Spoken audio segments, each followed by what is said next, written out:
السلام عليكم ورحمة الله وبركاته. ازيكم يا حبايبي؟ عاملين ايه؟ النهاردة ان شاء الله هعمل معاكم الحواوشي. صلي على رسول الله ونبدأ نقول بسم الله الرحمن الرحيم. نقول المقادير. عندي هنا كيلو لحمة حمراء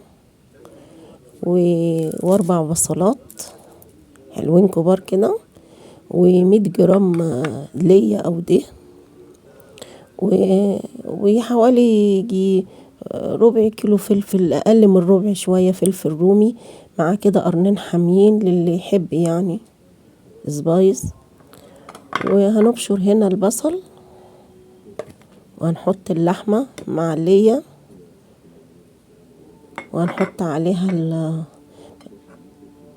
نكب عليهم البصل المبشور، مبشور بقى بالمبشرة او بالكبة، ونحط عليهم الفلفل برضو عاملينه في الكبة كده بس مش ناعم قوي، ونحط بقى عليهم نحضر البهارات بتاعتها. دي بهارات لحمة، لو عندك بهارات الحواوشي دي تبقى تحفة. والملح نظبط الملح بتاعها، وندعكهم نثبتهم ببعض جامد جدا. ممكن تحطي لو عندك معلقة طحينة تبقى تحفة، عشان بتمسك في العيش بتبقى حلو. ندعكهم كويس جدا. بص بعد ما دعكناهم كلهم في بعض، بس تسمغيهم في بعض. لو عندك كبة حطيهم كلهم في الكبة ودعكيهم كلهم مع بعض. ما عندكيش بايدك ودي كأنك بتعجني عجين، لما تبقى متماسكة كده مع بعض. هنيجي نفتح بقى العيش. دي انا حطيتها، دي جبنة موزاريلا من فوق، عاملة في جبنة، ده العيش دوت فيه جبنة الحواوشي عليه جبنة موزاريلا، والتاني حطيت الجبنة الموزاريلا على اللحمة وديت، ودعكت الجبنة الموزاريلا باللحمة كلها ببعض.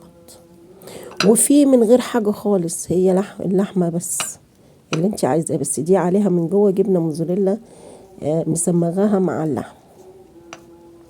وهنيجي فوق نحط بقى اللي عايز يدهنه زيت حلو جدا ويحطه في الفرن، اوكي. اللي مش عايز بس من فوق البوتاجاز تحفة تحفة تحفة. لو عندك حتة ليا حطيها في الطاسة وحطي زيت وشوحي بقى.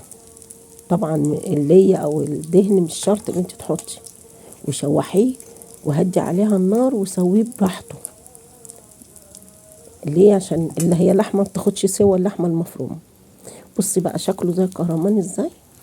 نسويها على مهلين. ما تنسوش يا حبايبي تعملوا لي الاشتراك وتفعلوا الجرس واللايكات الحلوه بتاعتكم. دوت بقى مع مخلل مع شويه سلطه بلدي، وتكلوا بالهنا والشفا. ما تنسوش تصلوا على رسول الله، وتعملوا لي اللي ما اشتركش يعمل لي الاشتراك وتفعلوا الجرس.